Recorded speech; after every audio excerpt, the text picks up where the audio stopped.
where Willy went. Willy was a little sperm, and he lived inside Mr. Brown. He lived inside Mr. Brown with 300 million other sperm at the same address. At school, Willy wasn't very good at sums, but he was very good at swimming, and so was Butch. If there are 300 million sperm in the race, how many will you have to beat to win the egg? The teacher asked. 10, said Willy. He wasn't very good at sums, but he was very good at swimming. Soon it would be time for the great swimming race, so Willy practiced every day.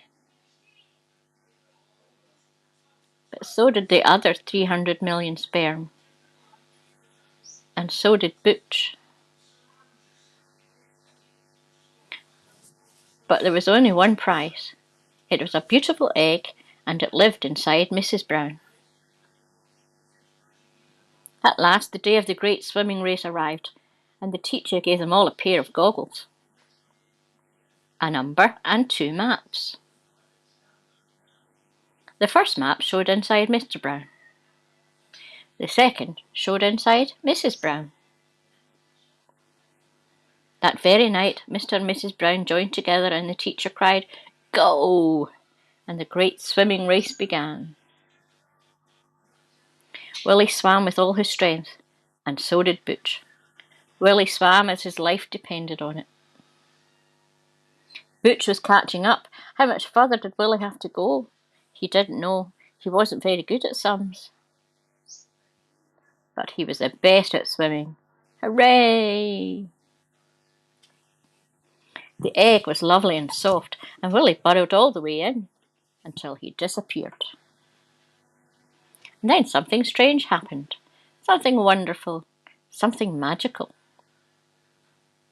Something inside began to grow. It grew and grew until it grew bigger than the egg. And soon it grew bigger in Mrs. Brown's tummy. So Mrs. Brown's tummy began to grow. And it grew and it grew until the baby was born. It was a little girl. They called her Edna. But where had Willy gone? Who knows? But when Edna grew into a little girl and she went to school, she found that she wasn't very good at sums. But she was very good at swimming. The end.